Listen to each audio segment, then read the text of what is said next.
The Gold Coast Suns faced their toughest test at Etihad Stadium.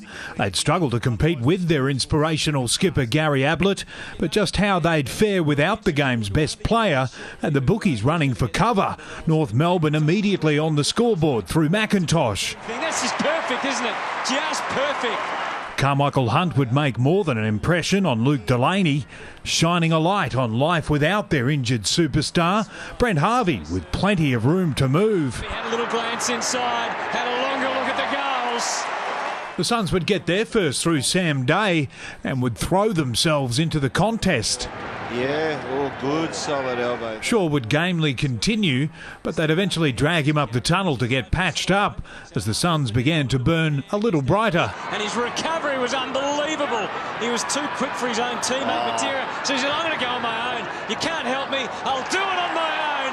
But now, what about that? The Kangaroos had been profligate in front of goal, Thomas preferring them on the run. Boy, did he show some aggression and initiative, and it comes up with a goal.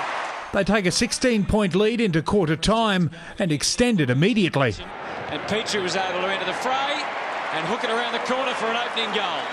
The perfect beginning, but you don't expect to see this from a 300 gamer. Oh boy, look at the kick, a ragged old kick from Boomer Harvey. Charlie Dixon latching onto Harvey's mongrel punt, his goal sparking a run of 3 straight for the Suns. And they're coming, and here's Bennell, the ball in good hands, and it's through for another one.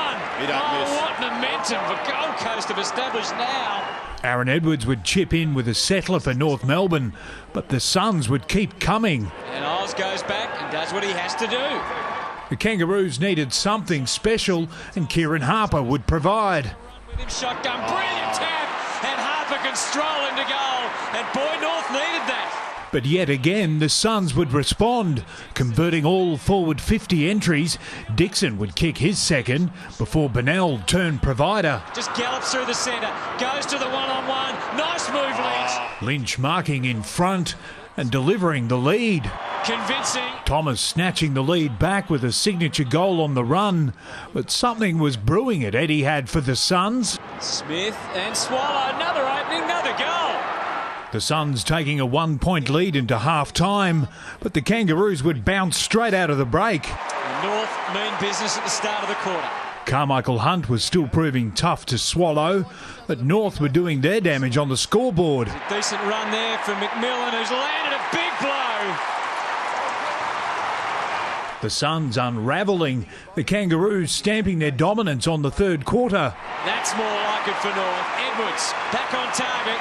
Andrew Swallow will be having nightmares about Special K, but the Kangaroos would bound away, kicking 5 straight. And that is a lovely strike, and suddenly it's 34 points. Luke Russell would finally stop the flood of Kangaroos goals as an injury to Carmichael Hunt threatened to sink them further. Lee Adams took care of that. Harvey decides to lay it off, and Adams won't make a mistake from there. He slots another one for North. Petrie would continue the onslaught as the final term got underway. Carmichael would go from being a chiropractor to needing one after this collision. Watch this. One to the head here. Oh, he led with his head there, Carmichael. The Suns extinguished, North Melbourne in total control. Oh, Edwards. He timed his run to absolute perfection there. The Kangaroos clocking off to allow 3 late Suns goals, but they would complete a commanding 34-point victory. David Murdoch, Big Pond Sport.